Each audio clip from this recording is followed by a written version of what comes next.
last thing I want to talk about is doing return air. So everybody knows that every house in Florida does not have enough return air, right? All those grills are too small. You hear them vibrating, you hear them whistling. All the ducts are usually, the return ducts are usually undersized for the tonnage of the systems. That's not something that we're generally correcting. On occasion, we've done some things to try and upgrade that. The media filter helps with that a little bit. But one of the things that we can control is how we're cutting our platforms. So a lot of times you'll pull off the old unit and your new equipment will be a different size, right? Like the base is different, the undercut underneath it is a different size. And we also have some pretty crazy transitions that we see where the builder, like because of the studs or because of how they frame the thing out, then yeah, it's a kind of a sharp angle. So the underside of this coil, I want to make sure that when we're cutting our platforms, we're cutting it so that we have the full undercut of the coil. If we take the system off and we put our new one on and we have overhang from the return box to the platform that blocks part of this coil, it's the same, it causes the same sort of airflow issues as if you had a duct that was way too small. You're actually blocking part of the airflow that goes to the coil. So whenever you're measuring and cutting, make sure that you do your undercut so that you have full access to the underside of that coil, which is going to be all the way around the box.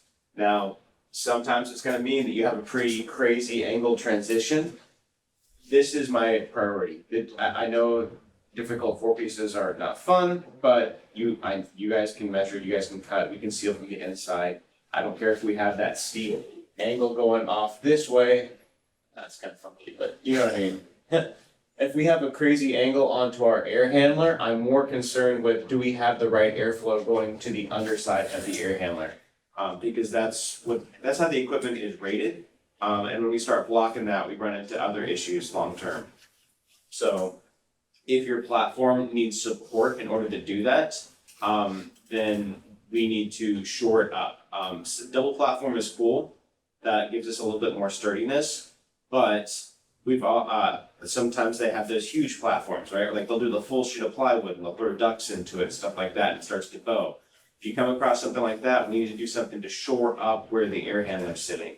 I was chatting with Ty the other day and he was saying like you can get under there and throw a 2x4 from the front of the back to the framing and nail it, like toenail it into the frame so that it's already there just to give support to your air handler. I don't have an exact process on that, but you guys know how to frame things. So we need shore it up. If it looks like it's bowing, that's another thing that will cause us long-term issues is the old unit, you see that sag, the new one's gonna sag too over the years. So anything we can do to give that thing more support is gonna be great. So, end of the story is cut your hole so that to give it the full return air. So I know we like to cut it so we can make the transition easier, but we need to do what's gonna be best for the system, what's gonna be best for the house, which is let's take the harder path and have the sharp transition, but give it all the airflow we can. Because, like I said, it's already undersized just because it's built in Florida, and anything we can do to improve that's gonna be better. With the 4-inch filter racks, it's fairly easy because 20 by 20 is 18.5 by 18. The larger one will be 22.5 by 18, so it's just pretty much they're all equal except for, I don't know, the 16 by 20 in the suit. Or when you get your measurements, you go back, left, and I was just taking, just trace the box up. But it does make it easy. And the easy way to do risers on it half the time is if you cut them outside, cut your hole, go ahead and attach them to it. Cut the platform outside. I think you were doing that the other day. They just carry it all together. Cool. Or you can paint outside too. Chris taught me that. Then you gotta wait for it to dry. It doesn't take long. Yeah, I'm gonna say It's yours to dry quick. quick at this side. Thanks for watching. If you're willing, give this video a thumbs up and drop us a comment. Don't forget to hit that bell icon to stay updated with all of our future videos. And as a quick reminder, HVAC School isn't just a YouTube channel.